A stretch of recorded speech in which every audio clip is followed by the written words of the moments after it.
is always teaching, always reaching toward the future.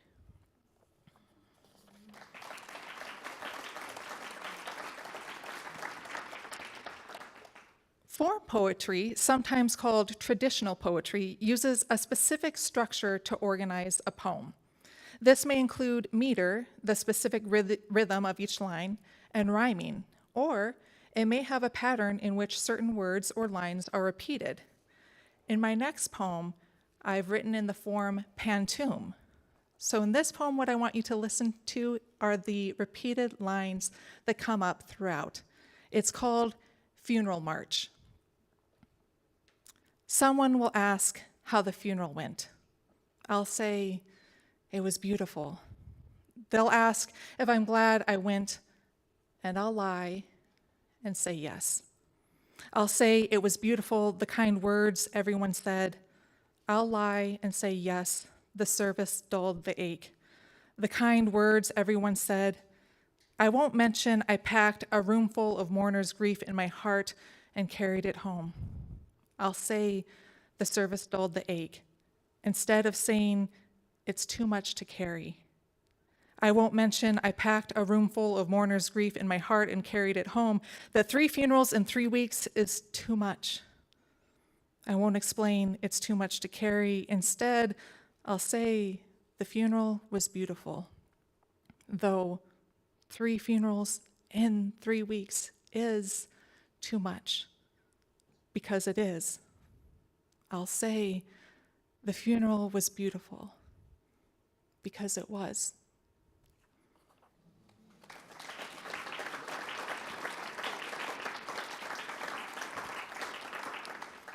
Free verse, unlike form poetry, does not have a required structure. It may have a rhythm, but not a meter that is repeated in each line, and it may have rhyming, or it may not. Spoken word brings together the craft of poetry with the art of performance. The connection between the poet and the audience is more immediate, as if the audience is part of the journey. A parallel with pandas. I stopped wearing mascara years ago, though in preparing for my grandma's funeral, I consider adding a touch.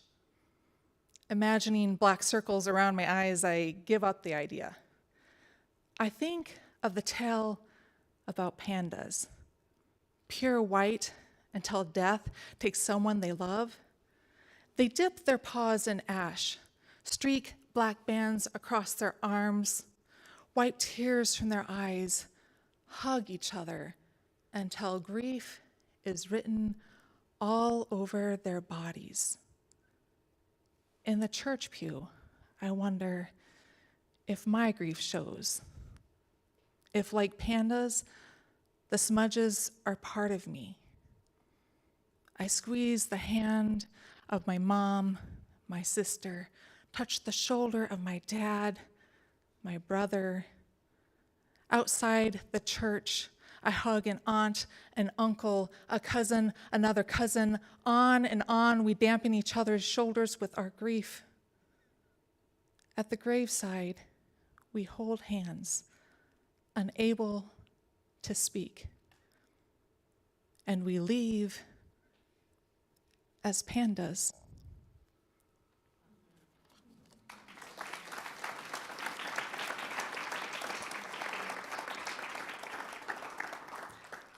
Slam poetry has the same elements as spoken word, and it is performed during a poetry slam competition where the performance is scored on the spot. Slam poems usually deal with political issues, societal issues, or items of personal interest. Regardless of the topic, a slam poem usually has an emotional impact on the audience. Audience participation is also a unique element of the slam poem. As audience members, you can react based on your feelings during the poem, especially with snaps, like clapping, when you enjoy or really feel a specific line. My last poem that I'm sharing with you all today is called The Things I Regret Forgetting. 1, the sparkle in your eyes. See, I try to remember, but there's only a blank canvas. I try harder, but then there's only a splash of faded colors. It's like I'm legally blind and I can't see one single line. And I just want to remember what the color green looked like when it was lit up by the heat of 1,000 blazing suns when you saw me. And the gravity of them was so strong that it pulled the corners of your lips up to kiss your eyes. How I wish I could kiss your eyes. How I wish I could see your smile. 2, the sound of your voice. I don't dream of you often. It's as though you don't want to haunt my dreams like you haunt my life, but just want to hear the sound of your voice. I want to feel the cadence of your speech tiptoeing across my skin, reminding me that you believe in all of my dreams, and your voice assuring me that I can believe in them too.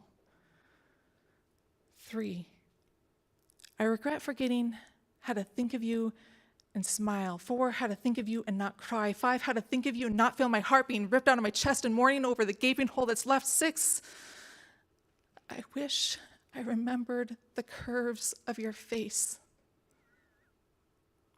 7, I regret forgetting that just because you didn't die at the scene didn't mean that you would survive the car wreck. 8, that just because I wasn't in the vehicle didn't mean that I would survive the car wreck. 9, I regret forgetting that I didn't know how much time we had left. 10, I'm sorry I didn't write. 10, I'm sorry I didn't call. 10, I'm sorry I didn't meet you at the hospital. 10, I'm sorry when I arrived you never woke up. 10, I can't move on. 10, I can't move on. 10, I can't move on. 10, I regret forgetting that I can't forget how much it hurts that you're gone.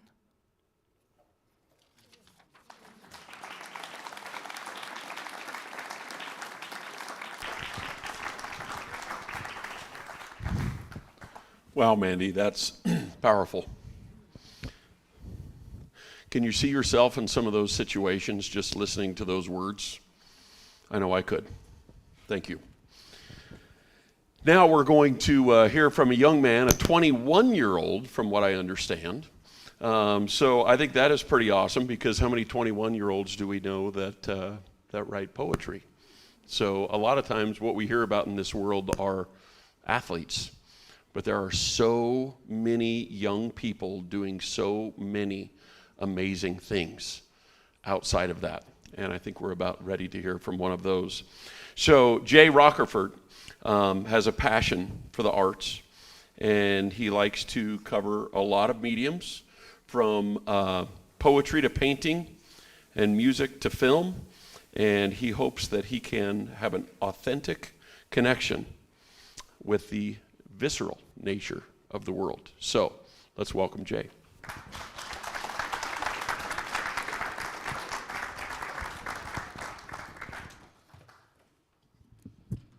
Hi, everyone. I'm really glad I got to go after Mindy. That was really powerful. And I love the description she gave of all the different ways poetry can be expressed. I'm definitely more on that spoken word side. Specifically, I want to point out what she said about how it's like a journey with the audience. I think that really speaks to this first poem I'm about to do. It's called Take a Hike. Okay. Check my washing machine window, wind blow tumbleweeds. I'm spinning tiresome on the highway. I'm on my way. Got my tunes, chewing my gum, mint teeth, talk my smack, thumbs tap tango with timid, keep temperate. Wear my beads of sweat like my Sunday best, days earned rest. I'm betraying my better judgment, following some call, running redundant towards something, becoming some gust from this wind, blows my eyes out of my camera bag, stamina lags. She is trying to play marbles with my belongings, Send me back down, crying to mama, maybe later. But today is my day off. For now, I keep tapping. Turn that racket off, brush my jacket off, wear her artistry like I'm the canvas. I'm dangerous. Your ancient amusement is my Sunday. I'm the cherry. All's merry, osmosis, oasis. I'm concentrated. Born, elevated altitude, Rocky Mountain attitude, traveling so far. Like telephone buzz, lines leaving beehives behind, too kind of me to behave and be gone, leaving so soon. These pieces go peace, but y'all, I've got a niece to meet. Let leaves let be. My bees glide up upon familiar trees. Let's wave again. We're really gonna reach each beat per minute. I'm in it now. Check back round later. I'm taking this time real slow. Walk backwards with this momentum moonwalk. Too cold, wind blow. Ghostly smiles, so strong. I stand with the power. Hold my own. Each step is my glory. Those shadows tell stories. Tape recording. Humming to myself. Why not bask in the call? Bask in the vast call of my voice, my choice. Let the wind peer pressure me. We go way back, like playgrounds. Blowing me off swing sets. How fun! I love this game. Whose turn? I can bend my knees like a saxophone and feel the cold highs before the static slides, shocking me to my trombone. My old home, truly so delicate, to dwell firm where you've always been. Just another tree. Let both of us be. We're old brothers, ain't we? Flicking slow like that paintbrush. Your leaves, Brussels, blossoms. Be well. I best be getting. Farewell, familiar. Till next time. Thank you.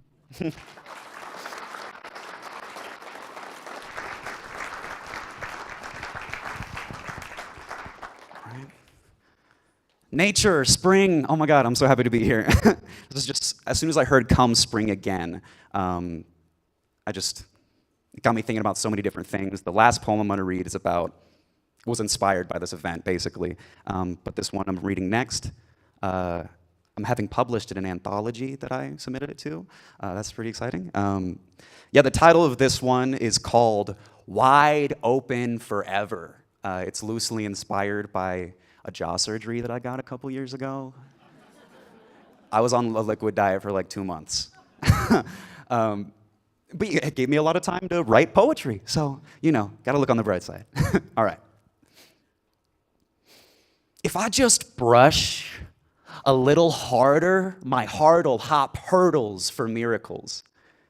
Blush from the smiles we give each other. Hush from the trials we'd never blunder. Lush wonder under the rubble covered such that no other whispers. Our hours trip over themselves to get a taste of showers, blanketing the oblivion beyond the lake, too cold to live inside. Too cold to live inside.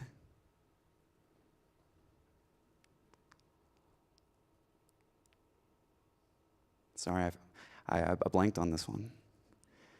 It really spoke to me. Beyond the oblivion, too cold to live in. I'm going to let that one be there. Yeah, those other words, I'm not feeling today. Thank you, guys.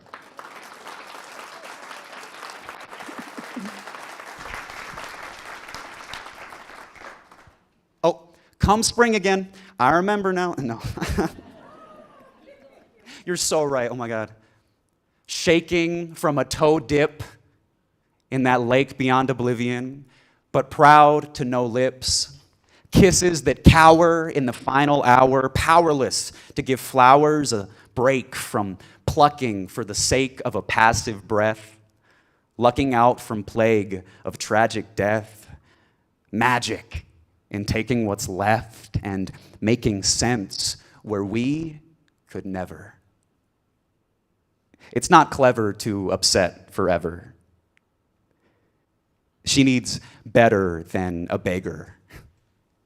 Sore from scorning, cocoon, sleeping, obsolete. More than morning, noon, evening, and repeat. I finished it. Yeah. I just really needed those applause in the middle. It was great. All right. All right, and this last one, again, is inspired by this event, just spring, new beginnings in familiar places. The title is Conditions for Love. I am a sarcastic forecaster. Taking cover. I have no clue when love is due. I just know that it must. Soon bloom, make dew, dripping off of us like we couldn't let it gather a little longer. I miss this soft, dense mist. Blowing kisses, intimate scenes these leaves can hardly carry the weight of. My outward hand.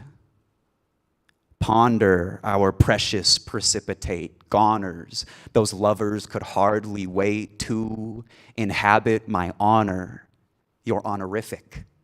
Onward. Visit puddles to stomp in. Next, drop in like lightning, loving to strike twice. A reminder from the sky, I'll find you sometime. Under umbrellas, breathless, helpless from swirling storms, lifting my feet off concrete streets. Beyond tiny trees, seas pining for me. Oh, these clouds of love used to be simple shapes to me.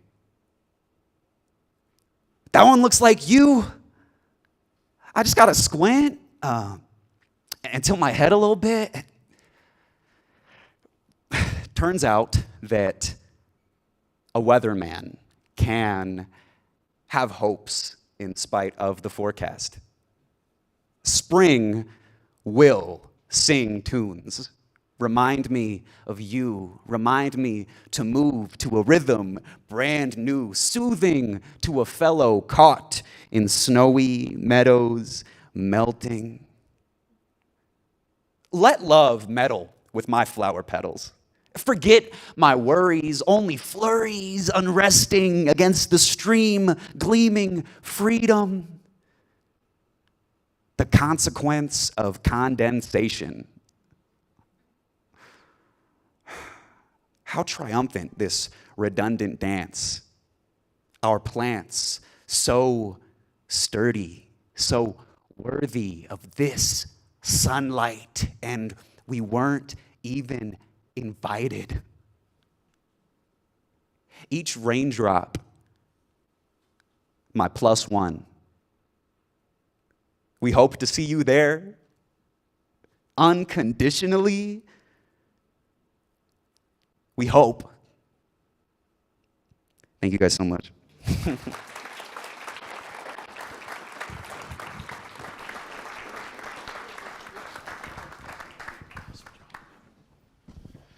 Hey, how about that for our first 4 poets? Yeah, really, really awesome and very inspiring. Very inspiring. So Here's what we've got going on. I see some gals that are racing to pull the plastic off of the cookies because they know they're going to get run over if they don't do it quickly. All right, so we're going to have a 10-minute break and 15-minute break. Okay, 15-minute break. And so we've got cookies over here. There is a tub of waters. Now, for those of you that are not familiar with the Old West Museum, you may go through this door and kind of follow your way around, and the restrooms are back over there. So you will find that. We have some awesome poets coming up for the second half of today's event, and so we're really looking forward to hearing those as well. And we will see you back here in just a little bit.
Now, as a brief reminder, I'm going to remind you that the poets have their books back here. We've got some books, some CDs for all occasions, bookmarks, the whole works. So go back there and check it out while we're on the break.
Hello, I'm Alan Kirkbride, and I live on Sprague Creek, which is the westernmost of the three most threatened springs. The family came in 1889. That's a year before statehood. And we've persisted by living within our means. One of my big points is, if you didn't have enough money for a new truck, you didn't get a new truck. And it was extremely frugal in the early days. And then we've prospered and done fine. Right now, we are I think we're at the front end of a big problem in the whole West. And that's why we've kind of brought this whole case before you. When we really appreciate you being listening ears. This is looking now off my driveway, and you see the higher ground in the background goes up on the divide where these wells are. Well, you know what? I think that I would say that is one thing that's kind of significant is, how many ranchers have put conservation easements on their places. It gives you the idea that they're looking at it not as a business model to be exploited, but rather as stewards. And I certainly view my time on the ranch as a steward. One of my main jobs is to take care of the place, but also to take care of the business end of the place, because I'd like to pass it on to these guys if they want to do it. And so we have an 8-family business here with ranging from mid-70s to we got our youngest guy, 24. Man, are we glad to have him. Caring for the whole place just really requires not depleting it. It's the whole principle of, and I think these are lessons and they're fights that the whole West is going to experience. Now, I like these neighbors who've applied for the wells, and I do not wish them any ill, but I think it's cavalier to think that it isn't going to really affect the whole community and the environment, the ecosystem, and wildlife. I mean, 132 years we've been on this place. It works, and with what we're doing, I don't want to discount what other people might want to do, but I'm telling you that this is pretty serious to us, and we'd like to have it continue. But I think I'll quit right now.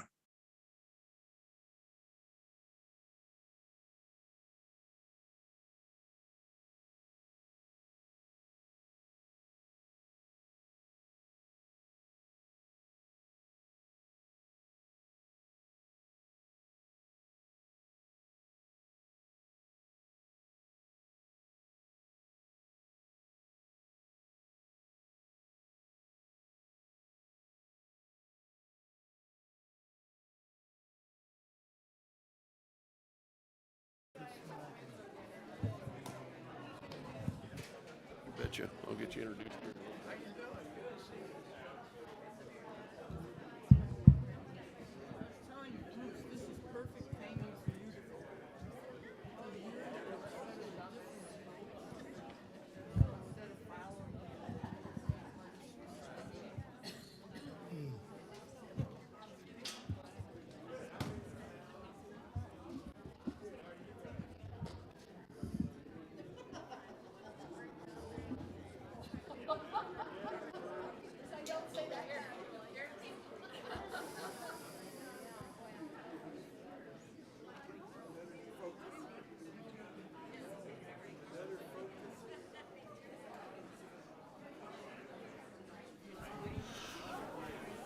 All right, we have a super awesome treat for you. So again, if everyone can find their seats, and we have a really, really great video where we have an opportunity to get to hear, see, and mostly listen to the great wisdom from Alan.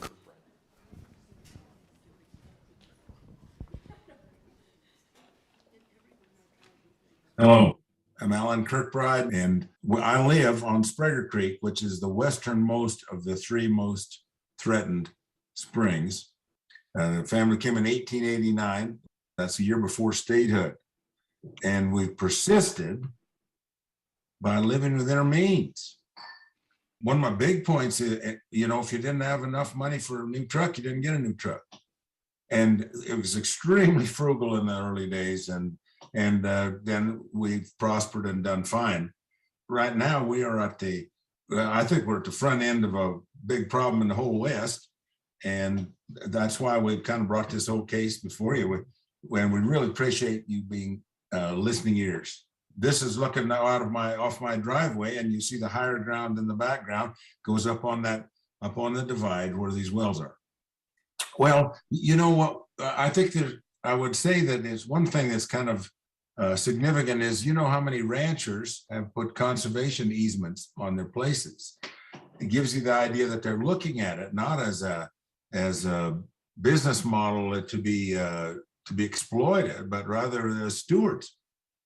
And I certainly view my time on the ranch as a steward. One of my main jobs is to take care of the place, also to take care of the business end of the place, because I'd like to pass it on to these guys if they want to do it. And so we have an 8-family business here with ranging from mid-70s to we got our youngest guy, 24. Man, are we glad to have him. Caring for the whole place just really requires not depleting it. It's the whole principle of, and I think these are lessons and they're fights that the whole West is going to experience. Now, I like these neighbors who've applied for the wells, and I do not wish them any ill, but I think it's cavalier to think that it isn't going to really affect the whole community and the environment, the ecosystem, and wildlife. I mean, 132 years we've been on this place. It works with what we're doing. I don't want to discount what other people might want to do, but I'm telling you that this is pretty serious to us, and we'd like to have it.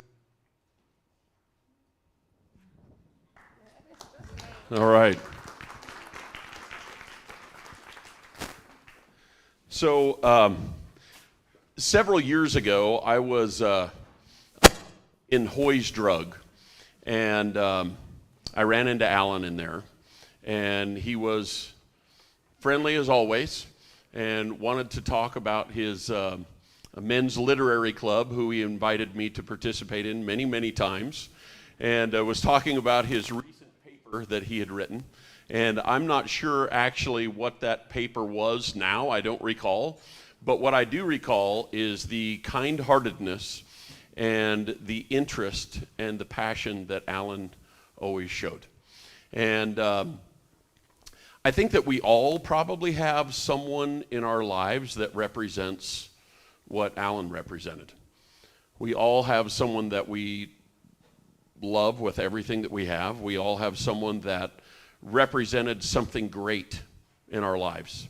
For me, it was my father, just like for Alan and Lindy's children, it was their father. And when I was 26 years old, I found myself giving my father CPR in the middle of a cattle pen. And that moment changed my life forever. And it took me down a path that I never expected. And I'm not a poet, but I've found a lot of relief in my life to talk about that through writing. I'm not a poet. I did find some relief in writing about who he was and what he represented. And I did that through song. And Lindy has asked me to play that, or to have Paul play that for you today. A song that I wrote about my father not long after he passed away. And I hope that it just helps you reflect, like all of our poets have already done today, to help us reflect about that particular person or group of people that have really made a difference in our life and has really sent us down a course that we never necessarily planned on. You know, in farming and ranching, we talk about legacy a lot. And it took me many, many years after my father's death to realize that his legacy wasn't necessarily just a ranch, but his legacy was who he was and who he taught me to be. And I tried to reflect that in this song. So I hope you enjoy it.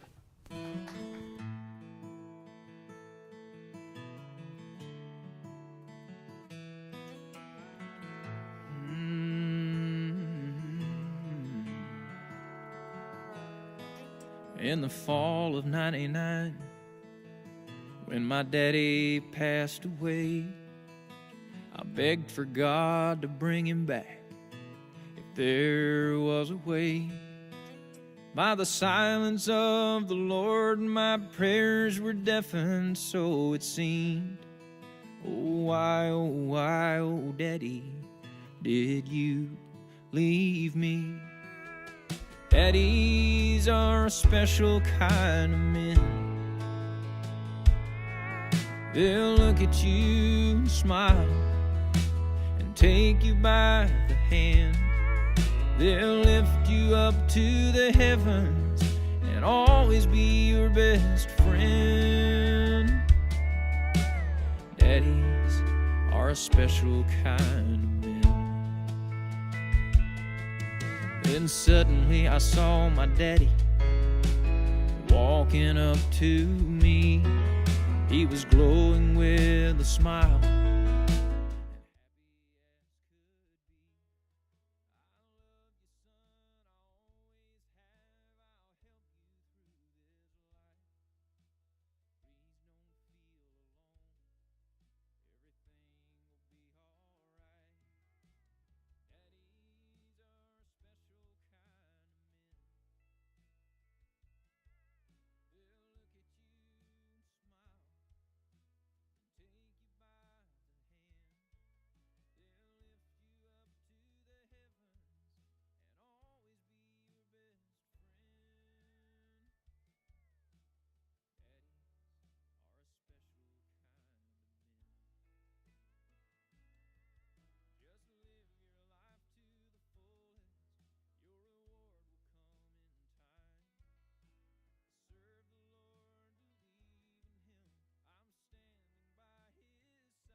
All right.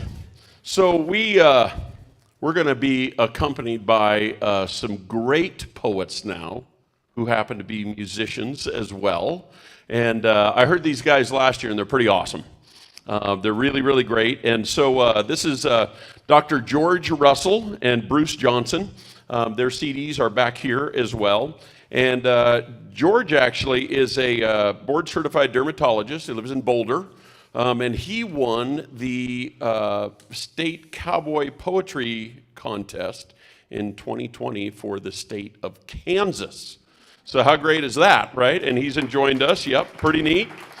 And his poems are set to music and some with recitations. So looking forward to hearing you guys. Let's welcome them both.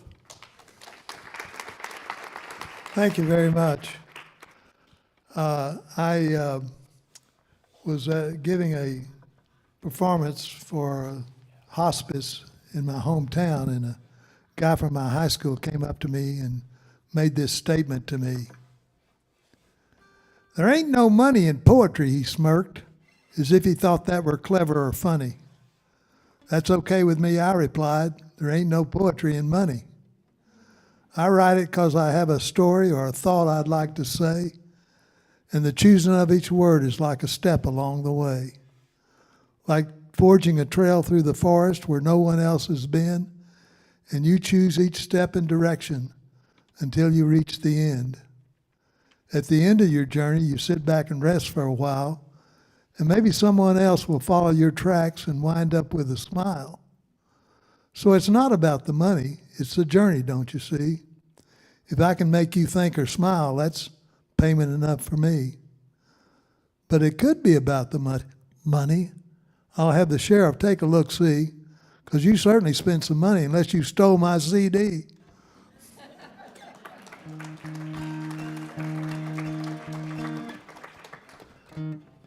I put some of my poems to music. I write poems. This is one that I wrote for my daughters. Some of you fathers may have done this with your children, and some of you women may have danced on your father's toes too.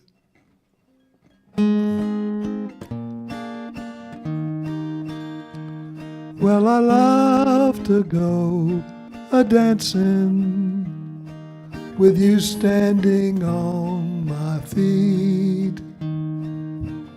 You'd smile up at your daddy, make my life complete.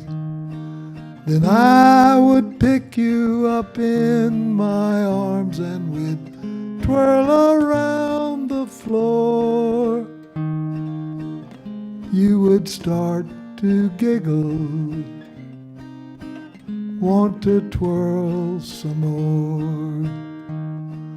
Well, that was many years ago, but the feeling won't depart. And when I think about it, your smile still warms my heart. It's one of my fondest memories, the sweetest of the sweet. Well, I love to go a-dancing with you standing on my feet. We'd sway to the music, dancing with the beat. I love to go a-dancing with you standing on my feet. Well, I love to go a-dancing with you standing on my feet. You'd smile up at your daddy, make my life complete.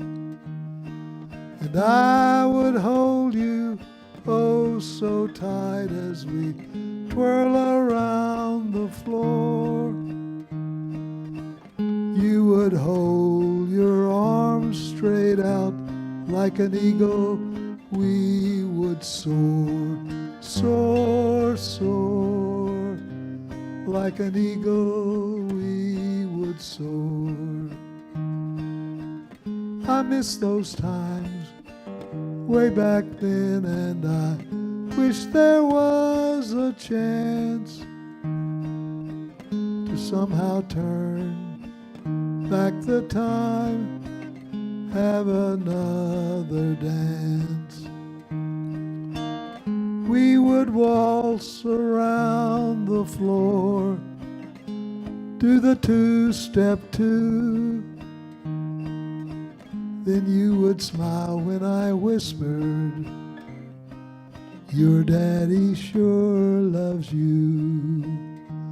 Well, I love to go a-dancing with you standing on my feet. You'd smile up at your daddy, make my life complete. And I would hold you oh so tight as we twirl around the floor. You would hold your arms straight out like an eagle. We would soar, soar, soar. Like an eagle we would soar.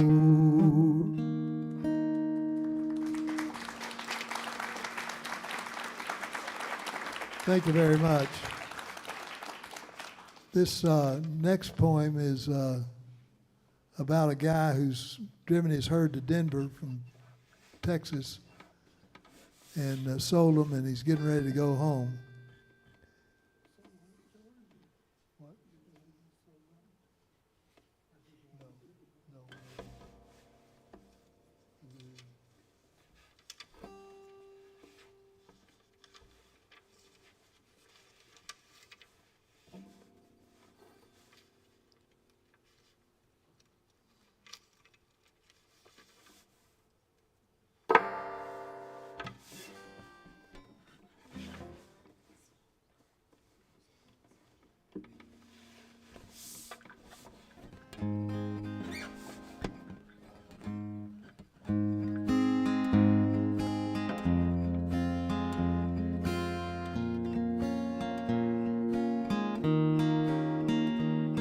I was sitting in a grand hotel in Denver one fine day.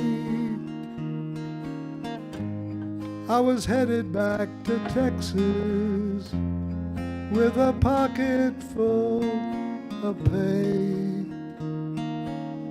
The waiter offered me some turtle soup, a Brown Palace delicacy, he said. I looked down at that little bowl and I just shook my head. How many turtles are in there, I asked. I'm a steak and potatoes man. One turtle makes 10 gallons of soup, sir. It's the finest in the land. Everybody loves it. It's quite the modern fare. We could serve a whole lot more, but turtles here are rare. It's a little bit expensive because it's in such short supply. Cost about $10 a bowl, sir. Would you like to give it a try? I acted like I was tempted. That swill won't touch my lips. I once had fallen for that oxtail soup on another one of my trips. Then he offered me some matzo ball soup. I smiled and said, no way. But I might try another part of the matzo maybe on some other day.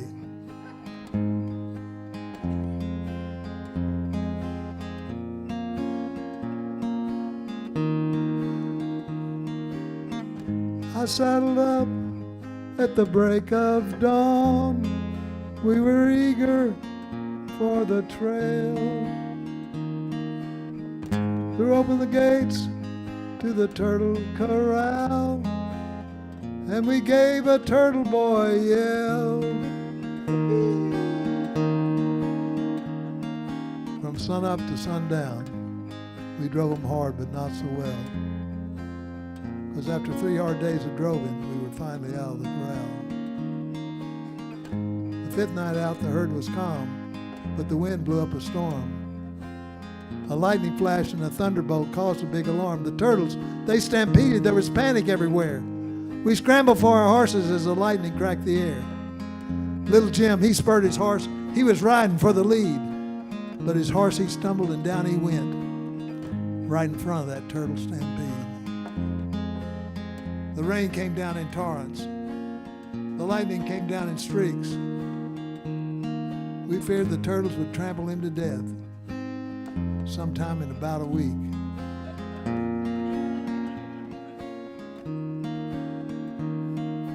That night the storm had quit. The herd was still intact. Little Jim was a little stove up with a stone bruise on his back.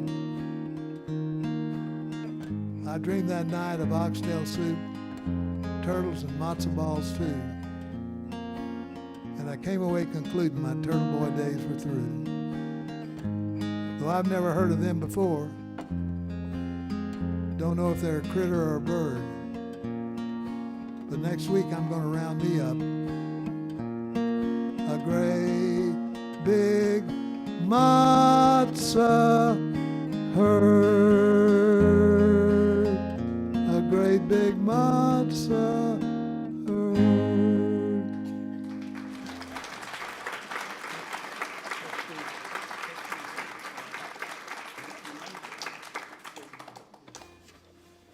We have one more we're going to do. It's a cautionary tale for cowboys.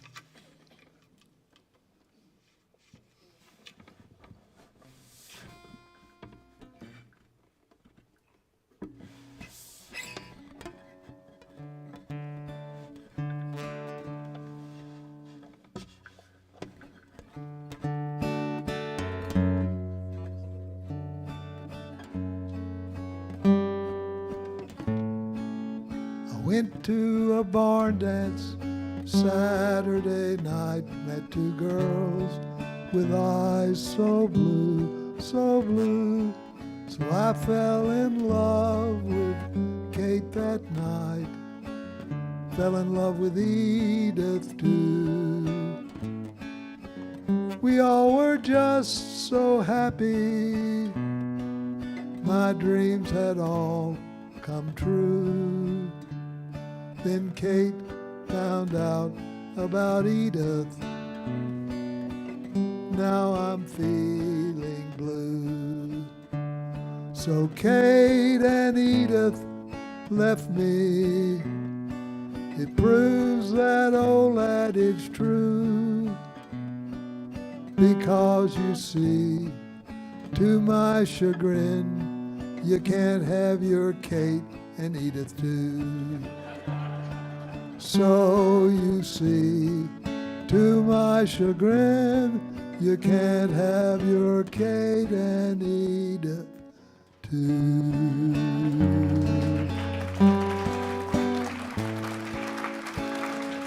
Thank you very much. Bruce Johnson on the guitar.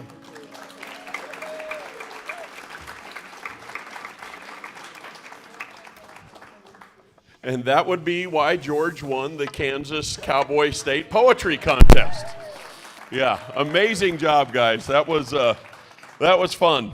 All right, so we've got Beth Howard coming up, and Beth is I think that as far as the biographies go, she might have the best line in here.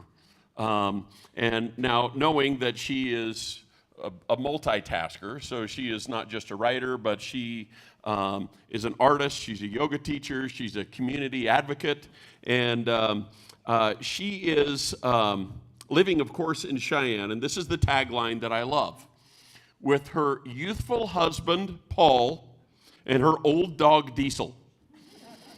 Like it's all perspective, right? And I have to agree with Beth that over the last, Paul, 30 years that I've known you, you pretty much look the same. It's not okay. Yeah, really looking good. So let's welcome Beth. We're looking forward to it.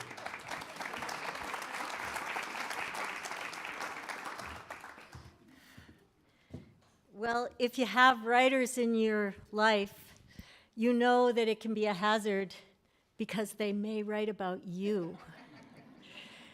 And I realize that the 3 poems I have are all related to friends and family, only one of whom is in the room. So the first is for Meg. A little more time. She looks out at the lake, sighing, always sighing, gauging her energy, considering possibilities for the day. Gaze out the window, walk in the woods, drift in the kayak, sketch autumn water lilies. She wants to do them all, but she won't. There is only the energy to survive. Her doctor says, "You need a liver transplant." She replies, "I plan to heal." Relying on Eastern and Western medicine, psychics, healers, friends, and prayer. She lives each day in limbo, bargaining, always bargaining for a little more time. Thank you.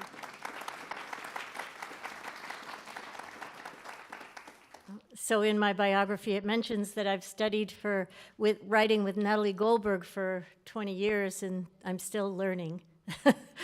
But she introduced me to the author Richard Hugo, who wrote a wonderful book, 31 Letters and 13 Dreams.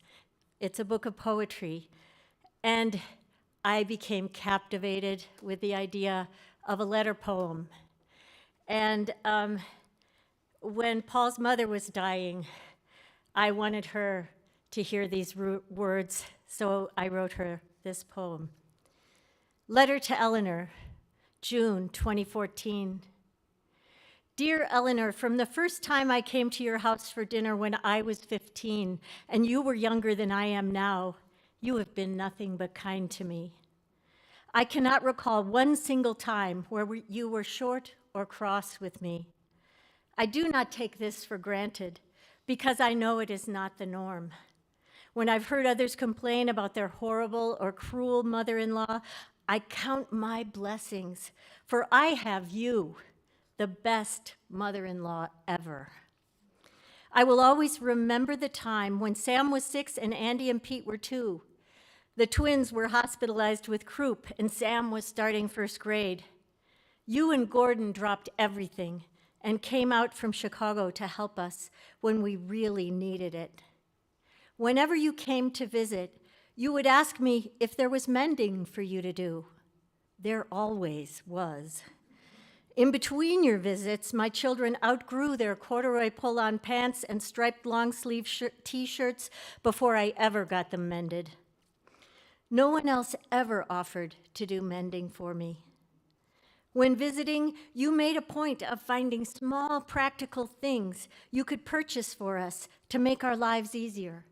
A hand mixer, a salad spinner, 4 dainty grapefruit spoons. We still have and use all of those things. Then there was the time you and Gordon came to stay with the boys for a long weekend so that Paul and I could enjoy a getaway to Santa Fe. Were you in your 70s then? The boys were in their early grade school years. Gordon looked forward to getting to know them one-on-one without their parents around.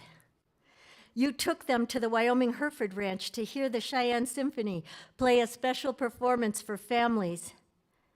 I remember when we returned home, you mentioned cautiously that the boys had told you that they didn't ever have to pick up their toys in the basement. The basement was trashed, and I remember Paul bounding down the stairs to correct the boys on that point. Mostly, I am forever grateful to you for being the kind of mother who was adored by her son. Because as your daughter-in-law, I've inherited the adoration of your baby boy, and he has cultivated that same loving kindness and respect towards me in his own sons. I do not take this for granted. It was not this way in the family I grew up in. I know that it is not this way for many wives and mothers. You have left me a legacy of kindness. There really is no way I can ever repay you, but I will honor you in my relationships with my own daughter-in-laws and with our future grandchildren. I'll start now by improving my mending skills. With much love, Beth.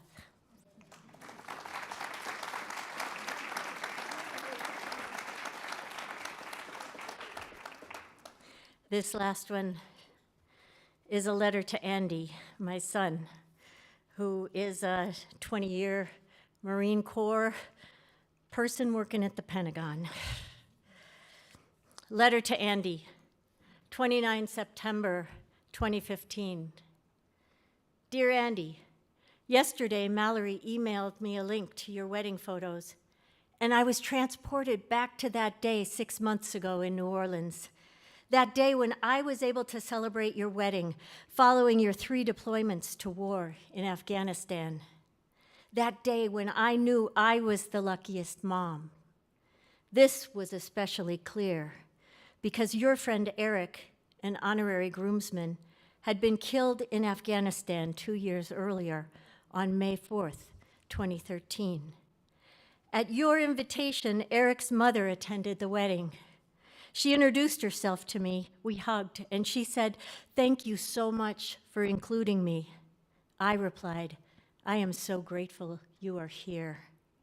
Meeting her, my heart felt so full and so broken all at once. Andy, there is a photo of us dancing at the reception with you in marine dress blues and me in a blue sequin dress. For the mother of the groom dance, you surprised me by asking your brother Sam to play guitar and sing My Love Will Follow You. He then surprised you by asking Ruth to sing harmony with him. Tears flowed, but we held each other up, stepping left, right, left, right. My hold on you, accentuated by electric blue fingernail polish, was both fierce and tender. I heard, My love will follow you, repeated in the chorus, and I whispered in your ear, to hell and back. My love will never let you go. Do you remember when Sam was in high school, when his friend Wolfie lost his mother in a crash with a semi-truck, black ice on the highway? Sam had always called her his other mother, and I knew he could have just as easily have lost me. I wished for each of my sons to have the blessing of an other mother. Meeting Eric's mom, I knew that it could also be a blessing to have an other son. Please stay connected with her, sharing your ordinary and extraordinary accomplishments so that she can know and celebrate the life of an other son. I am so grateful for your kind heart and for your love. I will never take for granted that I am the luckiest mom. I love you, Mama.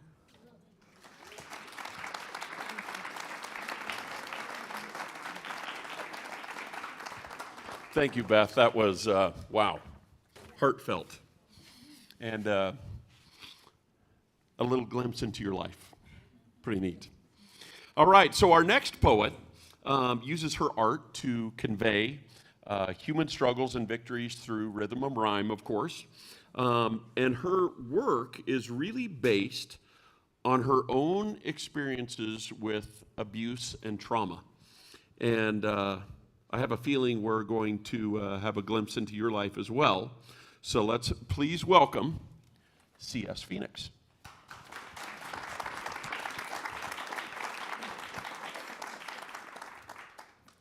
Thank you. Before I start, I do want to say, kind of give a basic trigger warning. There's a lot of feelings in these. Today, I will be talking about things such as abuse, disordered eating, and suicide. This first one, we talked a lot about memorizing poems, and it's something I'm not great at. And I realized that one of my poems is actually not on my phone, and so I'm just going to have to bite the bullet and do it, guys. 17. 17, a prime number. The number of people I know lost to their own hand. The number of years it has been since I have been able to hug you. The age you will forever be. 17. Why'd I start with that one? Okay.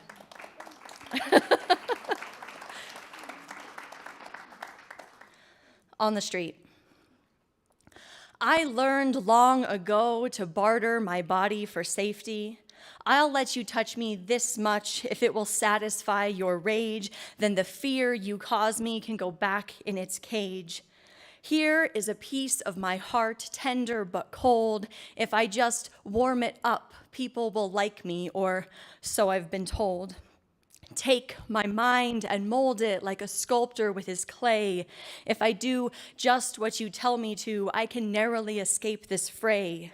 My spine is in pieces now, not erect and strong. You can dismantle the rest of me with your words. It shouldn't take you long. I'll give you my only leg to stand on if you just give me your word that you are not here to break me. I know the request sounds absurd, but I have spent my life dealing pieces away to protect me from the pain. Take what you want from my inventory. No two pieces are the same. I have sold myself in this market since I was a child to parents, lovers, and friends, and each time I tell myself this is where it ends. I must build myself whole and wait for the day when somebody wants me complete. But each time I feel the terror set in, I end up back on the street.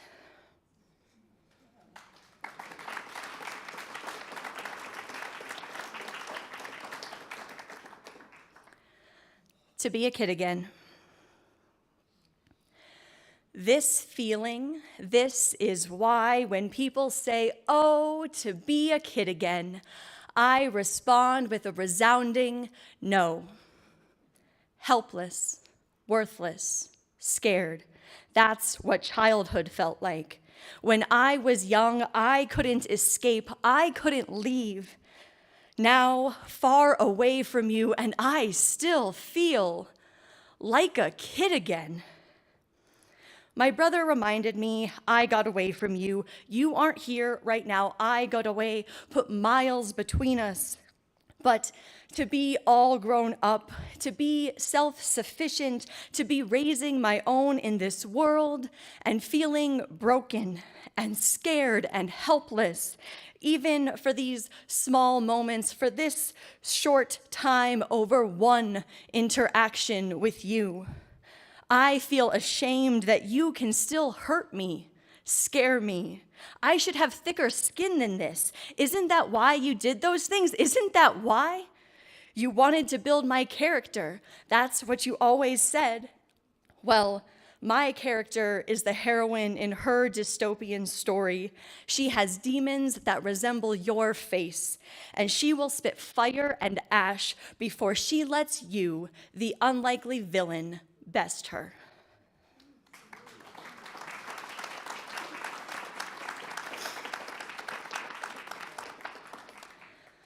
This one I chose because Lindy likes it. Alternate endings, part 2. Maybe we would live in a little mountain town, foster and adopt kids who just needed love, more love than they thought they deserved. We would play punk rock and emo music, but never forget about the classics either. We would let the kids cry when they needed to, because we never got to. But we would also teach them to be brave in the face of adversity, because life never stops being hard. We would pour our hearts into other humans until the world was filled with people who understood we all deserve love. Maybe we would move to the city, you would be a bartender and hold the secrets of strangers tight because they needed someone they can trust. I would work at a youth center and help underserved kids find their path in life. Your girlfriend would be an artist, respected in her field, but just wild enough to keep your attention. My boyfriend would run a farm-to-table restaurant. He would be down to earth and ride a motorcycle. They would sometimes question our closeness, and we'd have to have a lot of jealousy talks in the beginning, but they would come to realize that love is not always romantic, and so a mutual love would grow between us all. As we transition through life, sharing a loft and eventually moving on to live apart from each other, we would cherish the time we had together and the growing up we did together. Maybe we would backpack across Europe, fall in love with a little town and never leave. Maybe you would be a teacher in our hometown and continue to impact those around you every day. Maybe we would stay friends forever. Maybe we would drift apart. But all I have is maybe, because I lost you too young. Take me to that alternate ending where my best friend didn't kill himself when I was 15.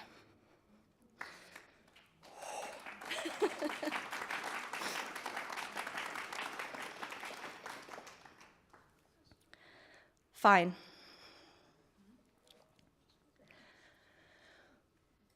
Okay. I imagine going through pictures and coming across any of the ones where I look F-I-N-E fine, and getting that motivational speech that always seems to follow. With dedication and willpower, you could look like that again. I try to hold it together, take the comments in stride. Remember, they don't know any better. They say, you could be like that again. I don't want to be like that again. What, am I 20 in that picture? That means I've been starving myself for 10 years. I've been addicted to diet pills for 5. I often think about taking a knife to my flesh and just cutting the excess off. I don't remember what it's like to enjoy a meal, but I was skinny. I want to be able to look at myself in the mirror without finding every imperfection, without buying clothes and never having the confidence to put them on. I want to look at food as delicious sustenance, not caloric intake. I want to enjoy being naked in front of a lover, being intertwined without wondering if I fold too much in places I don't deem perfect. I know I could lose the weight and look like that again. For fuck's sake, I've done it 3 times in the last year, never on purpose, each time desperately trying to hold on to my health, each time watching it slip through my fingers as if I didn't have a choice.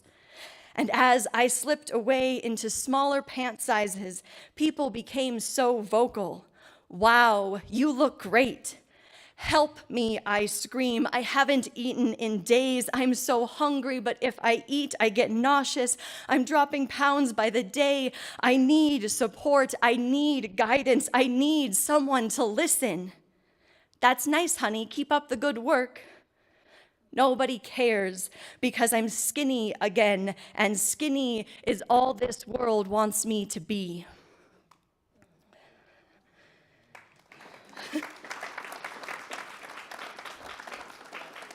And I have one more. It's called Smile.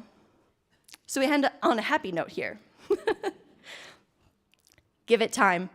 I always get my smile back. Thank you.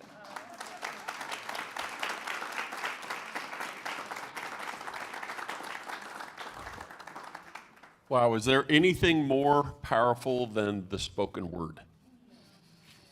Yeah, well, we have a very special guest, and that is our Poetry Slam winner. So I'm going to welcome David Stringer up here. And we talked a little bit beforehand. So David was telling me about the Poetry Slam. So it's for high school and college. And you were in 9th grade, correct? Yep, so 9th grade. And so he went through 3 rounds yesterday. And so what happens, round 1, then some of the folks dropped off, right? And then round 2, some more folks dropped off. And then in round 3, then they chose the final winner. And that was you. How awesome is that? Yeah. So David participates in speech and debate at East and writes poetry to reflect his feelings of loneliness and unbelonging through metaphor. And I'm really looking forward to hearing what you have for us today. Let's all congratulate and welcome David. Come on up.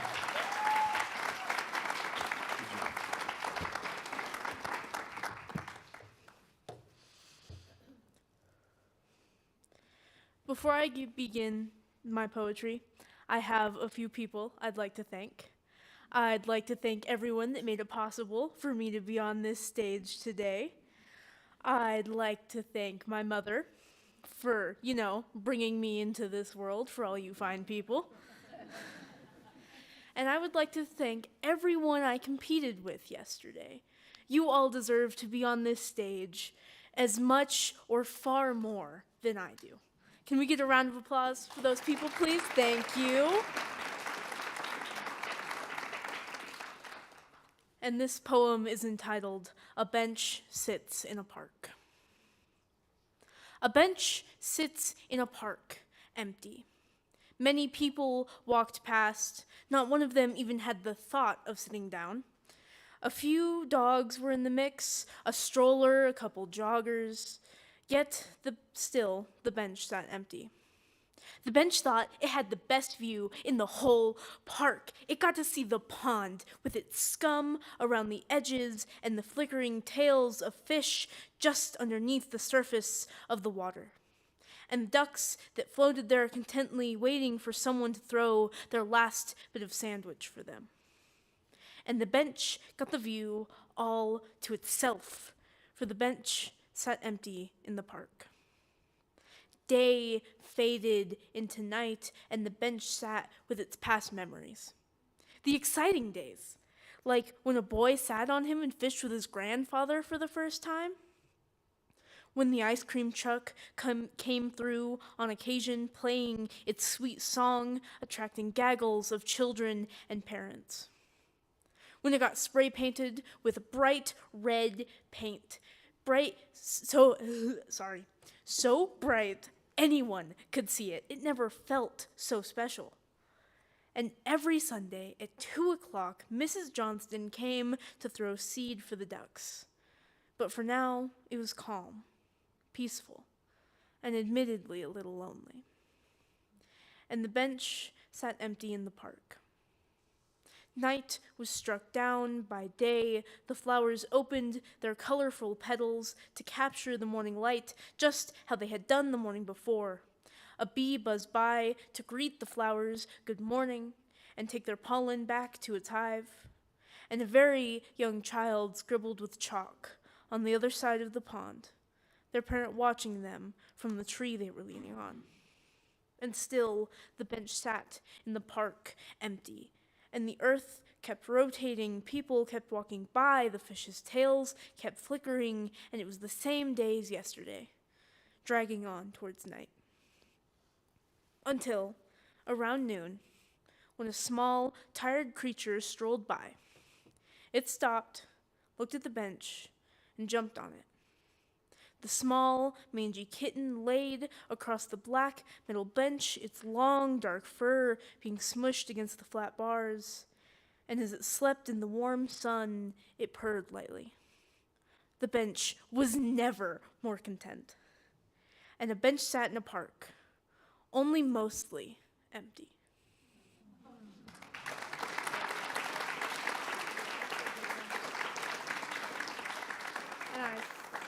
Are we good? You bet. Great job. Let's hear it for David. Excellent job. And congratulations once again. That is a big deal. Yeah. Keep up the great work. All right. So our last poet of the afternoon has a table back here that has about, 600 books on it. Actually, there are 15 books plus 4, I believe, correct?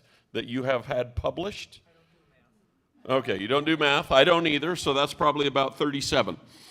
All right, so Eugene he's actually the Wyoming Poet Laureate Emeritus, which is, wow, we are in super good company here. And so that's a pretty special deal. But he has books for young and old back there in his table. So go check them out. And I wanted to say that all of our poets in the second half this afternoon have books back here. All right? And then, so make sure you go check those out before you leave. But Eugene was telling me a little bit before we got started this afternoon that he was an elementary school teacher for 34 years. I told my wife, who is also an elementary school teacher, if I was one, I would definitely be in jail. And so it takes a lot of patience, in other words, to be an elementary school teacher. So 4 of those years were in a one-room schoolhouse. And he was also known as the teacher who dances on desks. And so I have no idea what that's about. Maybe he's going to talk about it. But let's welcome Eugene Gagliano up to our stage.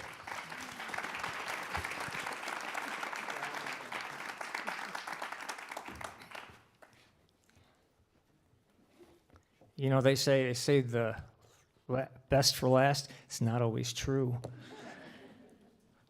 Okay. Still shaking from some of the things that some of the other readers have read. And I think this is going to affect you the same way, this first one. It's called Grandma's Fear. Was it my imagination? Grandma's look of consternation. Had she received misinformation or had she missed a celebration? Was it miscommunication Or did she fear an altercation? No. Grandma's look of consternation was just her fear of constipation.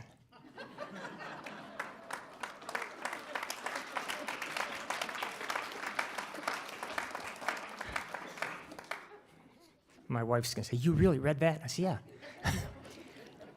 Daddy's Little Princess. Before I continue, when I write and I read, I want people to think. I want them to feel some tugging at the heart, and I want them to laugh. All those three things. Daddy's Little Princess. Imagine her as a child, bright-eyed, long hair, full of life, singing and dancing, energetic, imaginative, eager to learn, mama's helper, Daddy's Little Princess. She sits quietly in the nursing home, slumped in her wheelchair, thin, pale, short gray hair, eyes dull and distant, clutching a worn dolly, lost inside herself, waiting patiently for the end. Thank you. School teacher. You entrust your children to me 5 days a week, about 7 hours a day. I accept them the way they are and work to make them the best they can be. I support them in their efforts to discover, explore, and learn, and develop their gifts and talents. I'm there to help teach them the ropes, survival tactics for the everyday world. I watch them grow mentally and physically, guide them on their way. I grow to love them mentally and physically, guide them on their way. Read that, sorry. I grow to love them as if they were my own, and then I let them go. I send them on their way to another teacher to carry on the education of your children.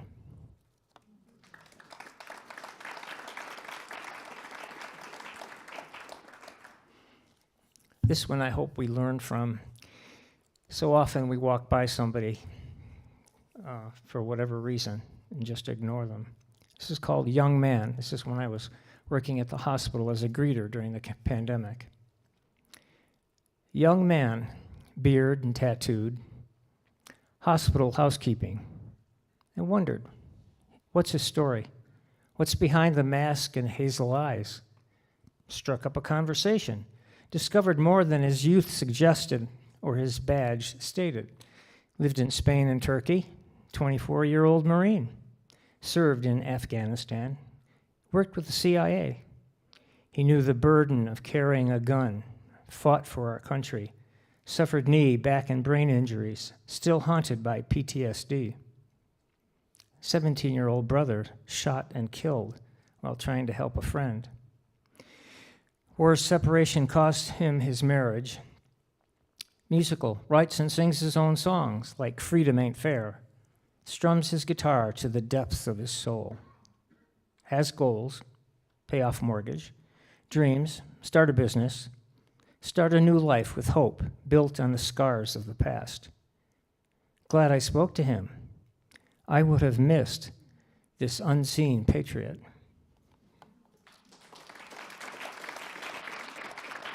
Thank you. The calendar of trees.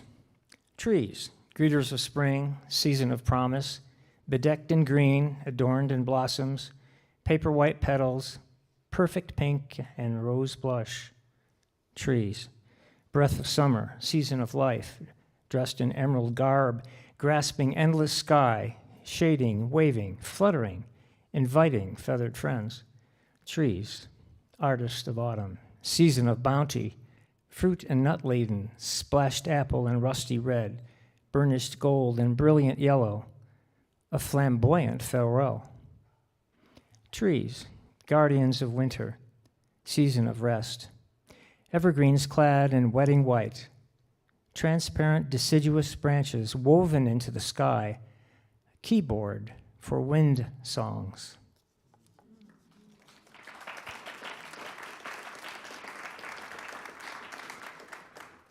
Each seed. Every seed has the ability to germinate and grow, but many never reach their full potential, killed by the cold, dried up by the sun, drowned by the rain. The very things that nourish life, often destroy it.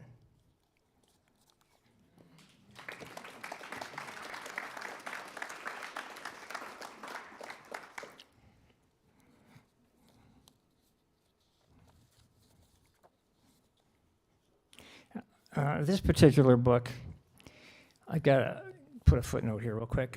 When Mark Gordon's first wife was killed, his daughter Bee was in my classroom. And then 2 years later, I had his daughter Annie.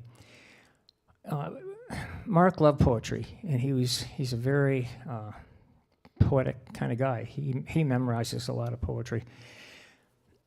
But I asked him, I knew he liked my work and he liked my teaching, but I wanted him to preview this book without telling him that I was going to dedicate it to him. And he wrote this really very nice preface. And so at one of the Governor's Arts Awards banquets when I was reading, at the last part, I said, Mark, could you come up here? Came up, and I presented it to him.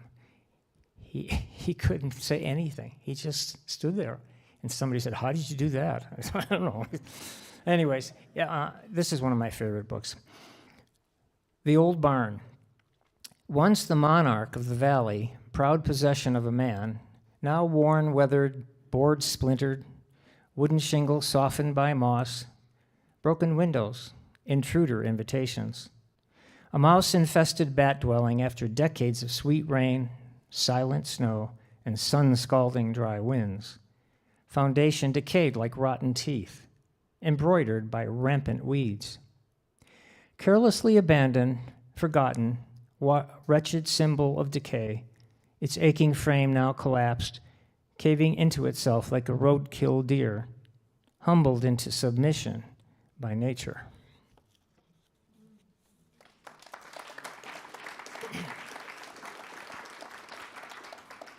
I read this to my men's group the other day. We were talking about, again, I can look around here and I can tell some people what their lives have been like or what they're dealing with. But so often, we don't know the crosses we bear. So often, we are unaware of crosses other people bear. The parents of the son now lost, who paid the price of freedom's cost. The teen who tried to take his life to free himself from worldly strife. The loss of love, of wife and mother. The accident that took a brother. The person who lives in constant fear for loved ones living far and near. The ominous cancer that ceases breath. The heartbreak news of sudden death.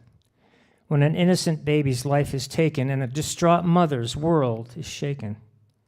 When angry nature spreads its wrath, a precious home caught in its path. The person caught in drug addiction, the psychopath whose world is fiction. We must try to be more aware of the many crosses people bear.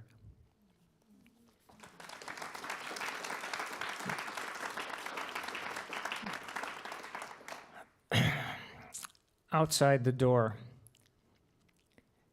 No cure, maybe 2 months. His words take her breath away. Her watery eyes and blank stare speak the unspoken. The doctor apologizes for what he can't do. Hope leaves the room as he closes the door. And outside the door, he trudges down the hall to his office, sits down in his chair and covers his face.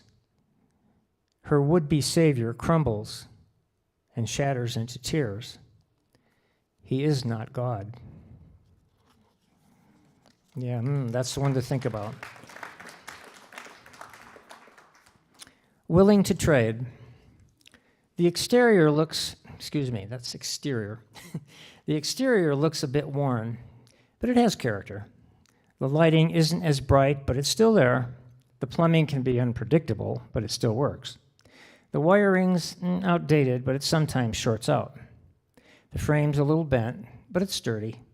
The furnace doesn't work well anymore, but you can insulate. The curb appeal might be a bit off, but it works. All in all, it's not a bad deal for anyone willing to trade their body for mine.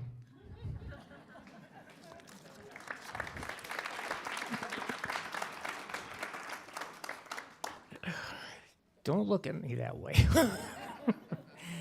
Roadside Hero. This one hits home for the people in Buffalo. It was written in memory of Walter Corbin, Fort McKinney Veterans Home. And I took the picture, you can't all see it, but it's a picture of the cemetery that I took on Memorial's Day. Roadside Hero. He sits outside in his wheelchair by the Veterans Home sign, next to the highway, waving a miniature American flag, proud to have sacrificed both legs for his country. Cars and trucks whiz past him. Some people honk their horns, others wave with a smile. Yet, some people drive by, giving no recognition to his courage. I wonder about him, the trauma he must have suffered, and how it affected the people he loved, how war changed him from the man he once was. What horror is hidden behind his patriotic eyes? A man, a veteran, sits in a wheelchair, a hero by the side of the road. Thank you. On the lighter side, my latest book, it's called My Veggie Friends. Not quite so heavy, but it's fun. And I did the artwork. First one's called Clifford Corn. Clifford Corn's a super fellow, green lush leaves and kernels yellow. You'll find him growing everywhere, on tasseled stalk with silken hair. Clifford's used in many ways. The Indians used to call him maize. Cliff is popped or baked in bread. He can be yellow, white, or red. Cornmeal, grits, or tasty flake. Cliff tastes great, make no mistake. Canned or frozen, fresh on the cob. Clifford Corn's the man for the job. Let me go see that.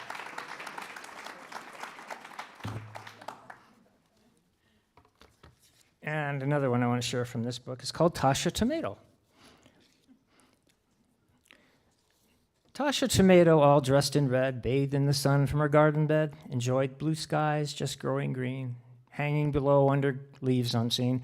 Tasha grew bigger and wider each day, warm and snug, mulched by the hay, sending her white roots deep in the ground, growing juicier, plumper, and round.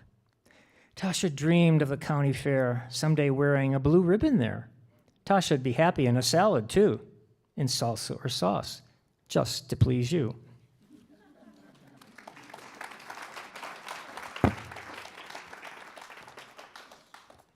And there's 4 more short ones. This one's called Is It True? And it was selected as best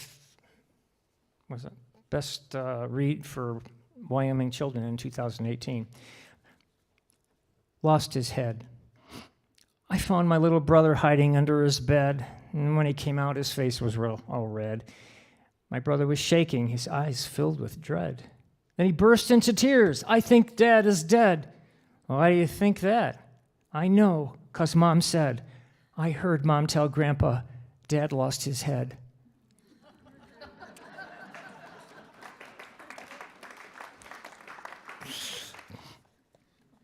This is a favorite. I've done 184 school visits, and when I don't just read to them, we do character stuff and get dressed in hats and stuff. But this one's called Heard That Before. The dog ate my homework, is what I had said. The teacher frowned. I wished I were dead. How did he eat it? Baked, boiled, or fried? He ate it raw, I said, and I cried. Did he chew it all up? Did he think it was yummy? Did it make him real sick? Did it upset his tummy? To tell you the truth, I've heard this before. You have to have proof or you'll do it once more. My dad said that evidence might make you gag, but I brought you the proof right here in this bag.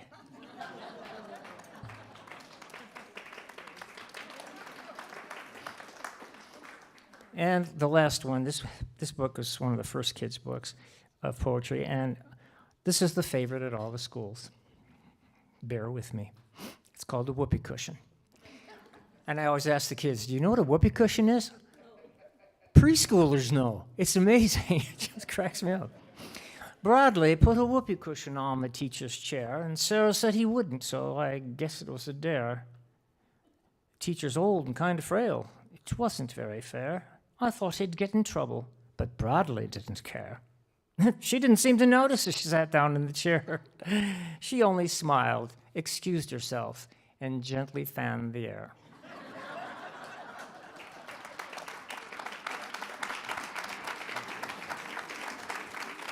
All right, Eugene Galliano. Let's hear it for him. Wow, that's great. So 34 years of students were blessed to have you as a teacher. No question about that. No question about that. And I think you had an unprecedented moment in history. You presented something to a politician and they were speechless. Has that ever happened? I'm not so sure it has, right? All right, so Lindy has a couple of thank yous she wants to give before I close us out.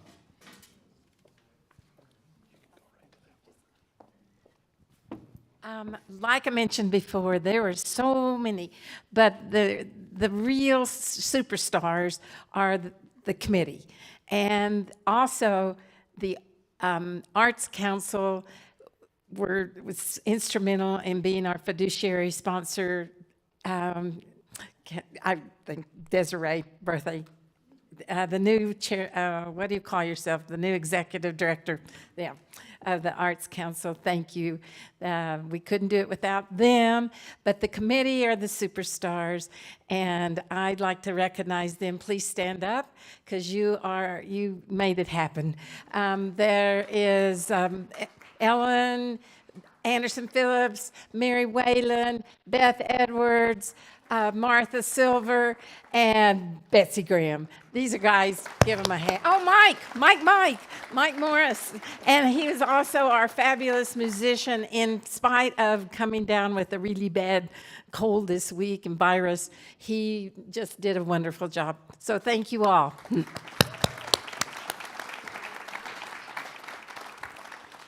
All right, I'd like to mention, too, that I think Mike is going to play as we're kind of wrapping up as well. So apparently we have a lot of Cookie Monsters in here, and that's okay, because there's cookies left. And so you can help yourself as you're clearing out. Remember that our authors have books back here, and I know that they would love to visit with you. I know that they would love to sell you those books, to sign those, to chat with you, and I think that's very important. So I think that if we didn't all learn something today, what we should have learned is that we're all a whole lot more alike than we are different. But we live in a world where I think that a lot of times we focus on our differences, not on the things that actually bring us together. And I think that Eugene said it well, that we all have crosses that we bear. I think that one of the most powerful things about human beings is we're all equipped with this superpower, and it's called kindness. And that if we can just remember that we're all equipped with that superpower of being kind, because we don't know what crosses people are carrying, because we all have a story, and those stories were shared with us this afternoon.